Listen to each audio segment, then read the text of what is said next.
মহান আল্লাহ বলেন, ফদকুরুনি অদকুরকুম ওয়াশকুরুলি ওয়ালা তাকফুরুন। অতএব তোমরা আমাকে স্মরণ করো, আমিও তোমাদেরকে স্মরণ করব, আর তোমরা আমার প্রতি কৃতজ্ঞতা প্রকাশ করো এবং আমার প্রতি অকৃতজ্ঞ হও না। সূরা আল বাকারা 2:152। ইয়া আইয়ুহাল্লাযীনা আমানু যকুরুল্লাহা যিকরান কাসীরা। হে ঈমানদারগণ, তোমরা আল্লাহকে অধিক পরিমাণে স্মরণ করো। সূরা আল আরাফ 205। তাছাড়া নবী সাল্লাল্লাহু আলাইহি ওয়াসাল্লাম বলেন, যে ব্যক্তি তার রবের জিক্র করে আর যে ব্যক্তি তার রবের জিক্র করে না, তারা যেন জীবিত আর মৃত। রাসূলুল্লাহ সাল্লাল্লাহু আলাইহি ওয়াসাল্লাম আরও বলেন, আমি কি তোমাদেরকে তা জানাবো না? আমলের মধ্যে যা সর্বোত্তম, তোমাদের মালিক আল্লাহর কাছে যা অত্যন্ত পবিত্র, তোমাদের জন্য যা অধিক মর্যাদা বৃদ্ধিকারী, সোনারূপা ব্যয় করার তুলনায় যা তোমাদের জন্য উত্তম, এবং তোমরা তোমাদের শত্রুদের মুখোমুখি হয়ে তাদেরকে হত্যা এবং তারা তোমাদের হত্যা করার চাইতেও অধিকতার শ্রেষ্ঠ। সাহাবিগণ বললেন, অবশ্যই হ্যাঁ। তিনি বললেন, আল্লাহ তাআলার জিক্র। রাসূলুল্লাহ সাল্লাল্লাহু আলাইহি ওয়াসাল্লাম আরও বলেন, আল্লাহ তাআলা বলেন, আমার বান্দা আমার সম্পর্কে যে রূপ ধারণা করে আমাকে সে তদ্রূপই পাবে, আর যখন সে আমাকে স্মরণ করে তখন আমি তার সাথে থাকি। সুতরাং যদি সে মনে মনে আমাকে স্মরণ করে, আমিও আমার মনে তাকে স্মরণ করি। আর যদি সে কোনো সমাবেশে আমাকে স্মরণ করে, তাহলে আমি তাকে এর চাইতে উত্তম সমাবেশে স্মরণ করি। আর সে যদি আমার দিকে 1 বিঘত পরিমাণ নিকটবর্তী হয়, তাহলে আমি তার দিকে 1 হাত পরিমাণ নিকটবর্তী হই। সে 1 হাত পরিমাণ নিকটবর্তী হলে আমি তার দিকে 1 বাহু পরিমাণ নিকটবর্তী হই। আর সে যদি আমার দিকে হেঁটে আসে, আমি তার দিকে দ্রুত বেগে যাই।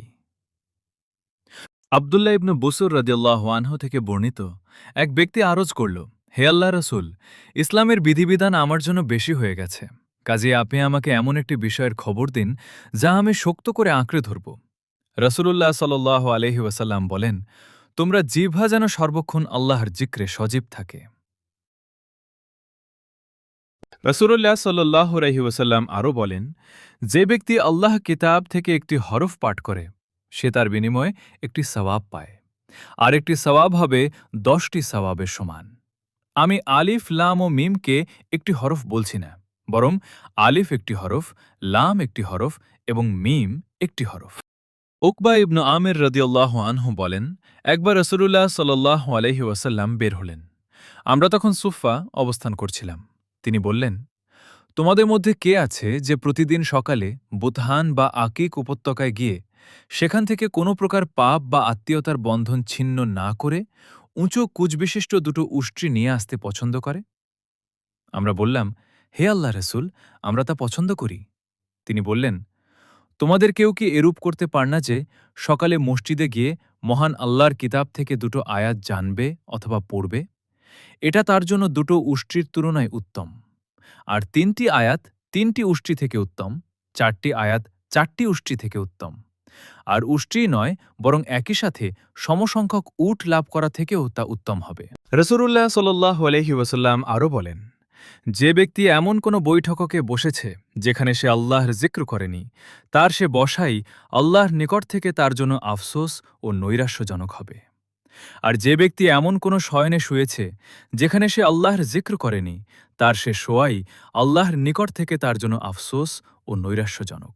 রাসূলুল্লাহ সাল্লাল্লাহু আলাইহি ওয়াসাল্লাম আরও বলেন, যদি কোনো দল কোনো বৈঠকে বসে আল্লাহর জিক্র না করে এবং তাদের নবীর ওপর দুরূদও পাঠ না করে, তাহলে তাদের সেই বৈঠক তাদের জন্য কমতি ও আফসোসের কারণ হবে। আল্লাহ ইচ্ছা করলে তাদেরকে শাস্তি দেবেন, অথবা তিনি চাইলে তাদের ক্ষমা করবেন।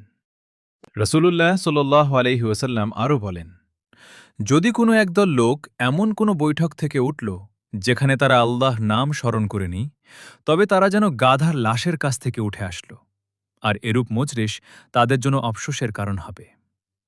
আল্লাহ ইচ্ছা করলে তাদেরকে শাস্তি দেবেন, অথবা তিনি চাইলে তাদের ক্ষমা করবেন।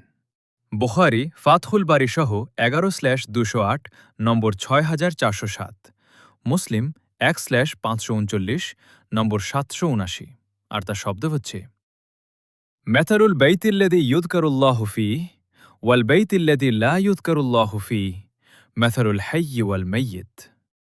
যে ঘরে আল্লাহর জিক্র হয় আর যে ঘরে আল্লাহর জিক্র হয় না, তার দৃষ্টান্ত যেন জীবিত আর মৃত।